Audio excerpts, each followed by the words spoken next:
Assalamualaikum warahmatullahi wabarakatuh. Waalaikumsalam warahmatullahi wabarakatuh. Kembali lagi bersama kami di Time Travel. Rahayu dan salam sejahtera untuk kita semua. Nah, emang lagi musim-musim penghujan nih Alif ya. Gimana keluarga di rumah sehat semua? Alhamdulillah sehat. Mas Anton gimana? Ya, Kabar?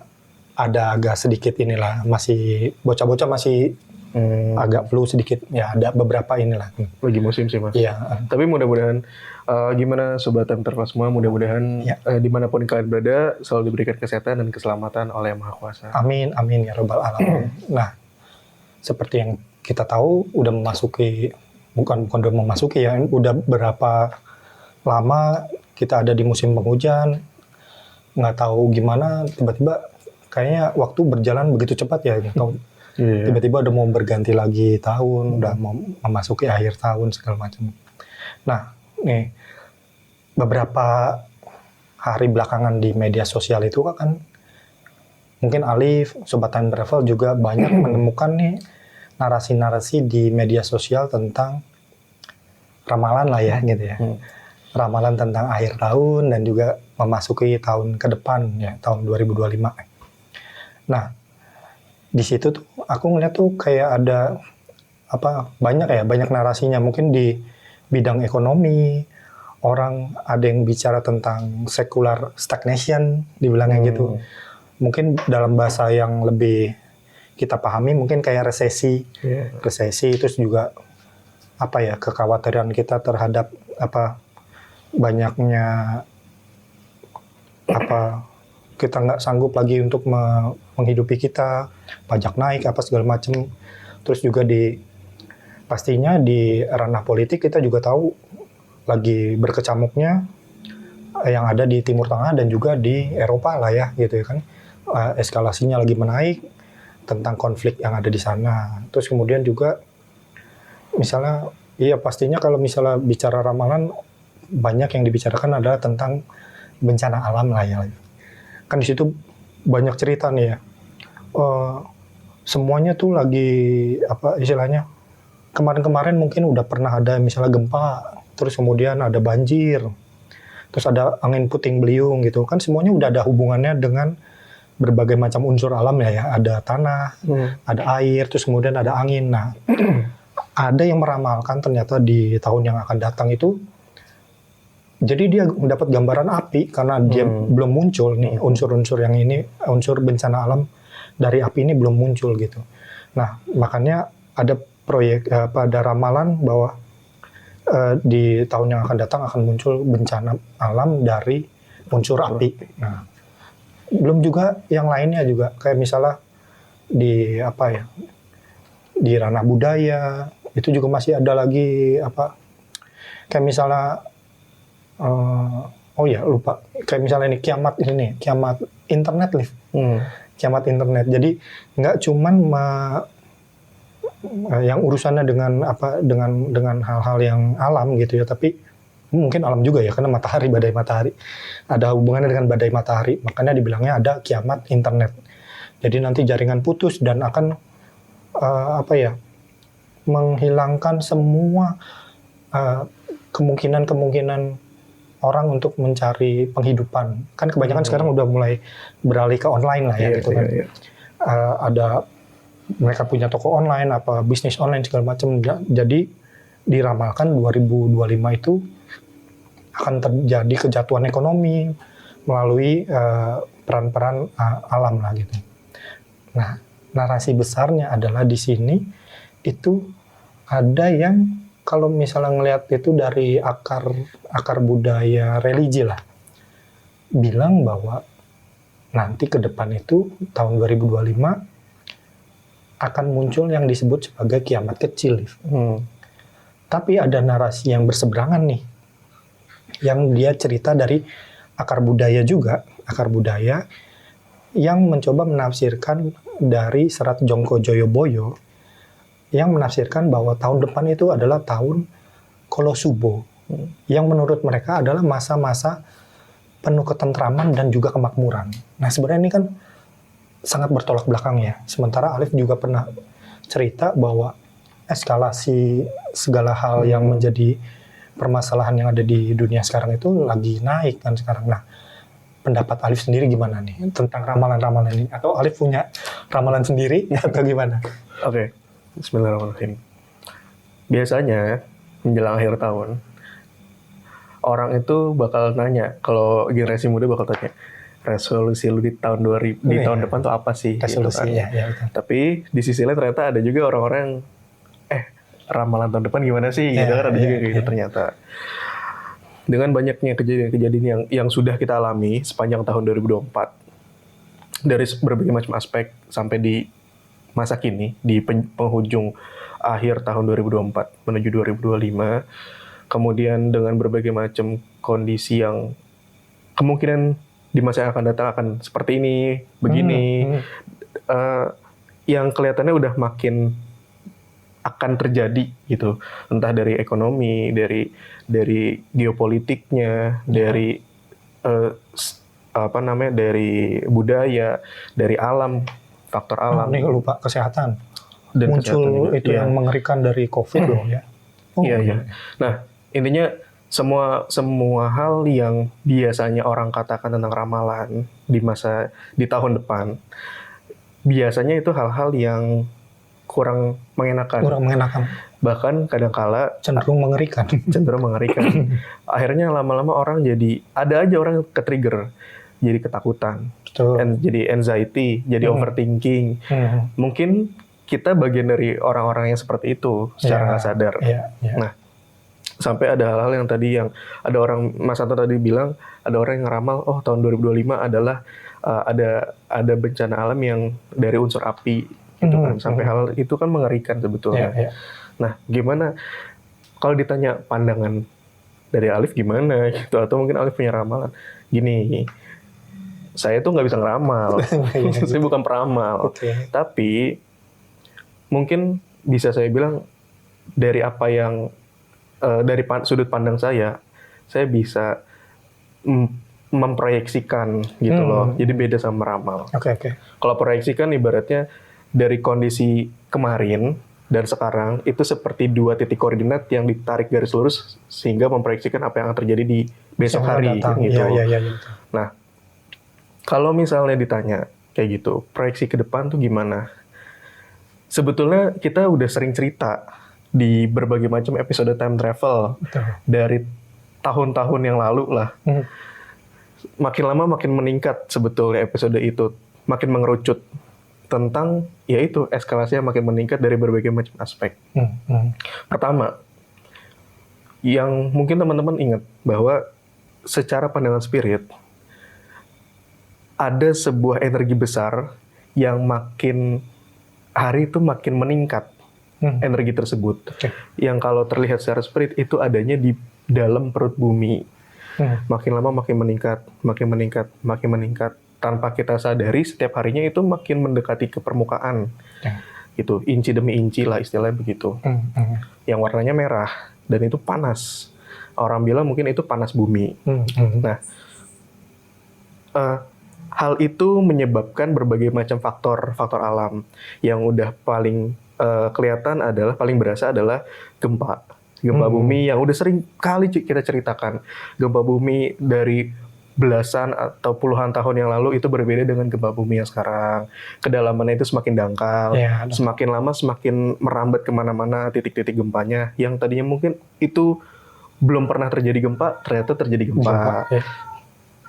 Nah, selain itu, sorry ya Sobat Time Travel, mau ikut meramaikan. Mau ikut berpendapat juga ada yang ini.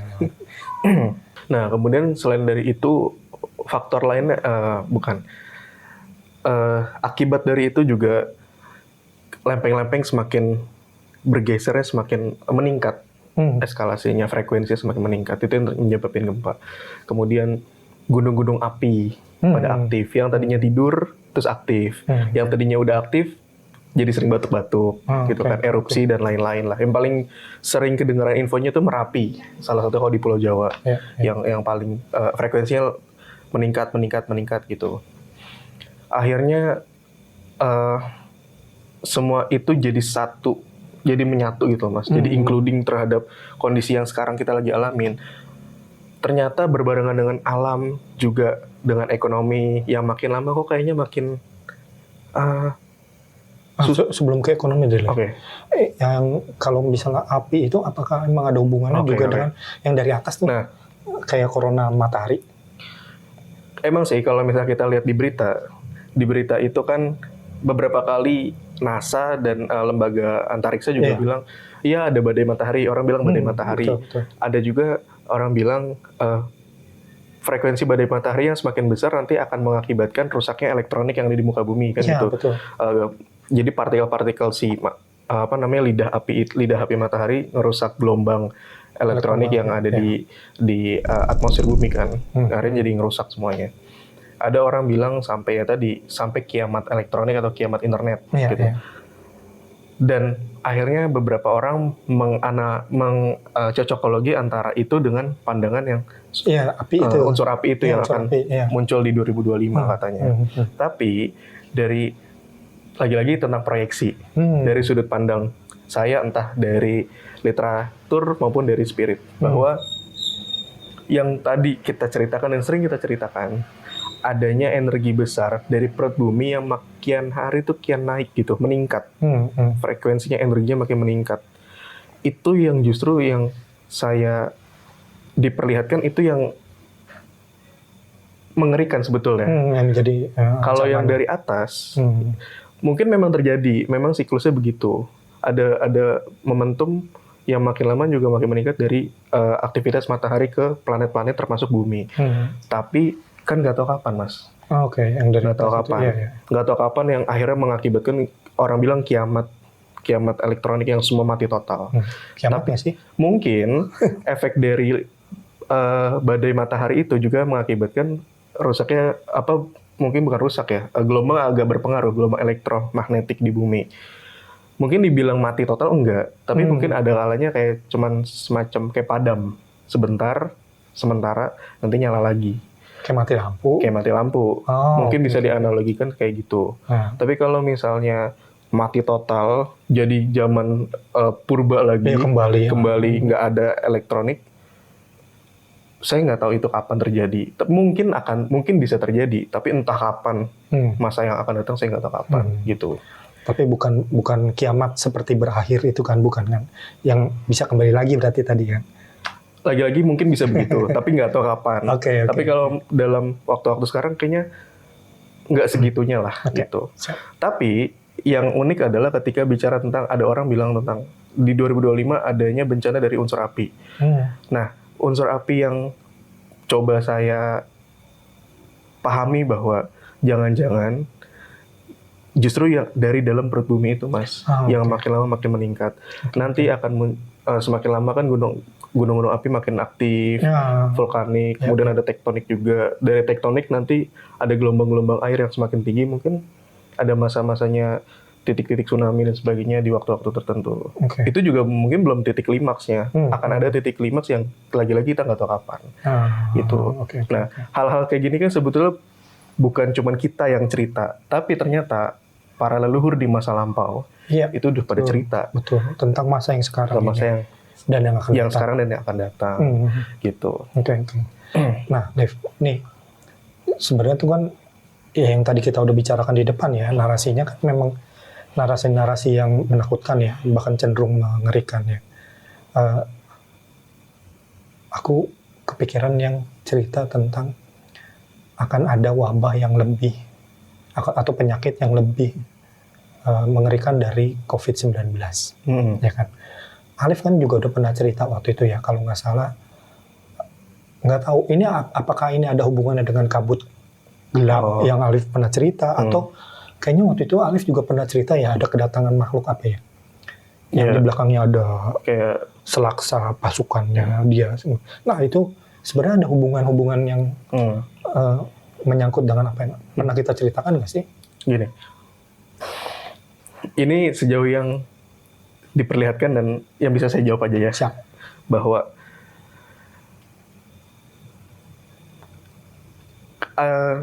dalam serat Jongko Joyoboyo, seingat saya, yang termaktub dalam serat Jongko Joyoboyo itu salah satu poinnya adalah dikatakan bahwa nanti akan ada masa di mana orang itu pagi sakit, sorenya mati. Sorenya sakit, paginya mati. Iya, pernah. Entah itu nanti dari penyakit kah, atau dari faktor lingkungan kah, atau dari faktor mungkin kelaparan, atau mungkin ada peperangan. Saya nggak tahu apa. Oke.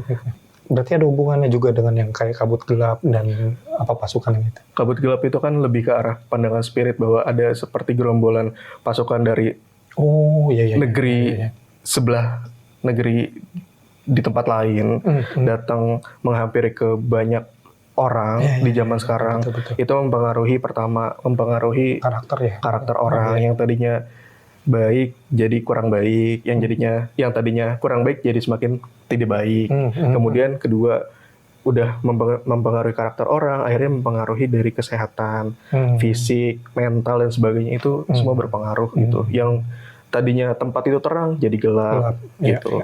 Ya hal-hal itu semua sebetulnya saling berkaitan gitu. Tergantung dari mana sisi kita ngelihatnya aja gitu. Nah, termasuk yang sosok yang didatangi ada kaitannya nggak? Datangi? Yang itu yang ada selaksa pasukan di belakangnya dia. Apakah itu kaitannya juga dengan wabah yang terbaru yang mengerikan? Ya itu yang tadi kita cerita. Semua itu including dalam itu, Mas. Iya, di dalam situ. Tapi kalau dalam pandangan spirit kan ada gambaran bahwa ya seperti ada pasukan tentara dengan kabut hitam itu yang menghampiri wilayah manusia nih. Gitu. Mungkin orang di luar sana punya pandangan sendiri tentang itu. Bisa jadi.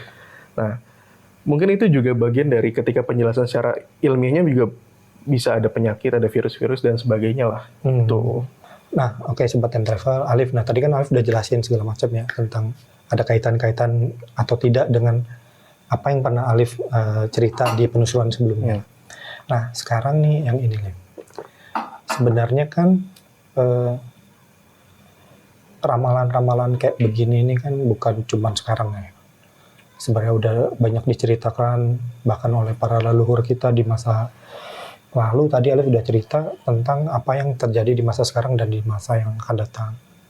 Nah, sebenarnya cara terbaik menyikapi ramalan itu sebenarnya gimana sih? Pertanyaan ini menarik. Atau proyeksi deh kalau Alif. Pertanyaan ini menarik karena ini bagian dari pembelajaran hidup saya juga. Mungkin Mas Anton juga, mungkin teman-teman juga. Iya, sama. Cara nyikapinnya gimana dari pandangan para leluhur atau orang-orang yang punya pandangan secara spirit tersebut yang orang bilang ramalan ataupun proyeksi itu. Gini. Semakin kesini kan rasanya hidup tuh makin apa istilahnya? Sulit lah ya. Iya. Dengan berbagai macam tantangan hidup, dengan berbagai macam tekanan. Akhirnya jadi orang bisa berubah wataknya. Betul. Mental jadi tergerus, kesehatan juga. Orang yang tadi nggak punya pikiran untuk berbuat tidak baik, akhirnya jadi punya kesempatan untuk berbuat hal yang nggak baik itu. Karena terdesak. Karena semakin kesini makin banyak berita-berita itu. Makin banyak orang yang suicide. Dan hal-hal yang menyedihkan lainnya yang ironis sebetulnya gitu. Nah, cara nyikapin dari itu semua kan seolah-olah itu semua kan betul-betul mengerikan, seolah-olah semua hal yang dibicarakan oleh orang-orang tentang ramalan tahun yang akan datang itu kayak nggak punya harapan. Iya, betul. Kayak nggak punya harapan.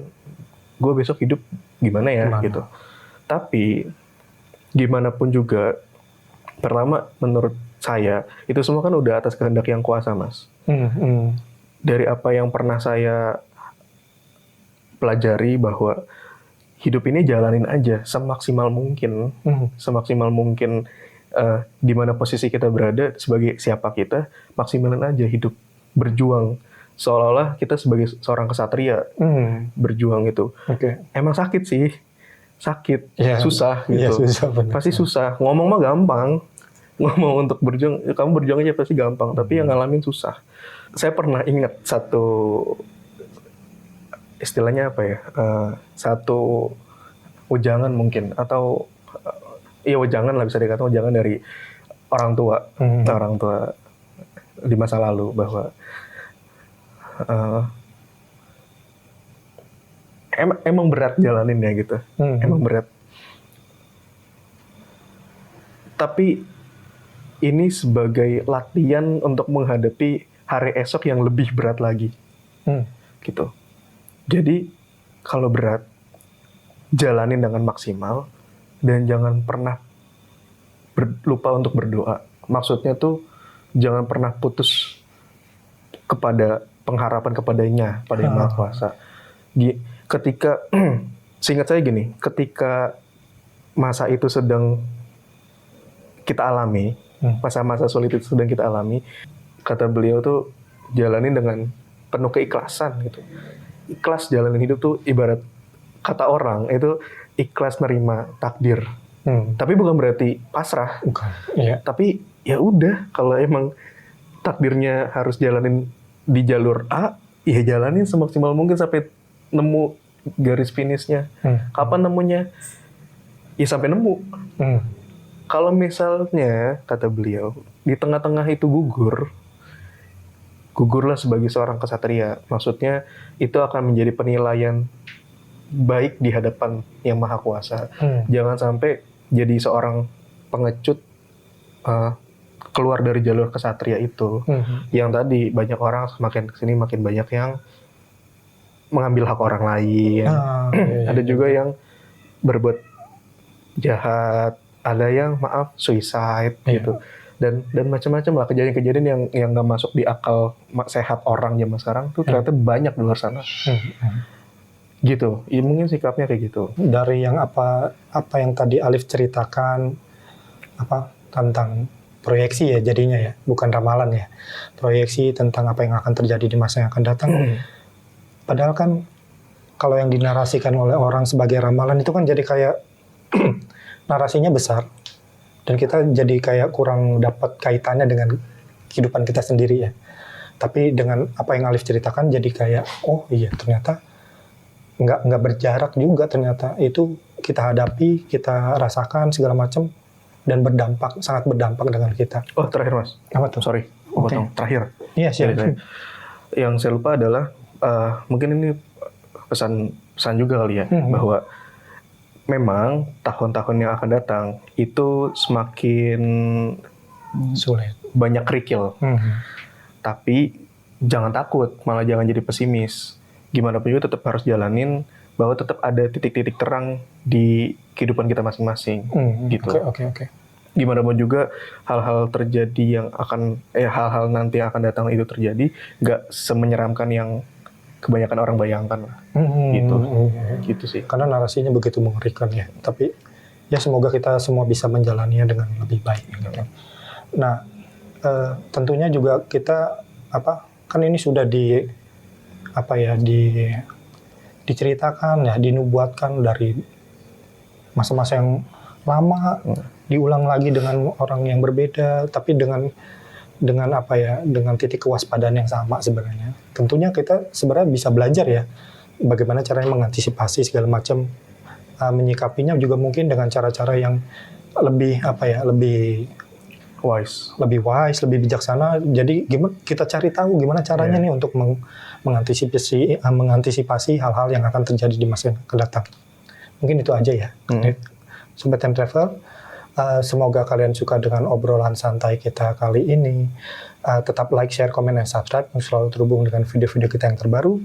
Sampai kita bertemu di cerita dan penelusuran selanjutnya. Wassalamualaikum warahmatullahi wabarakatuh.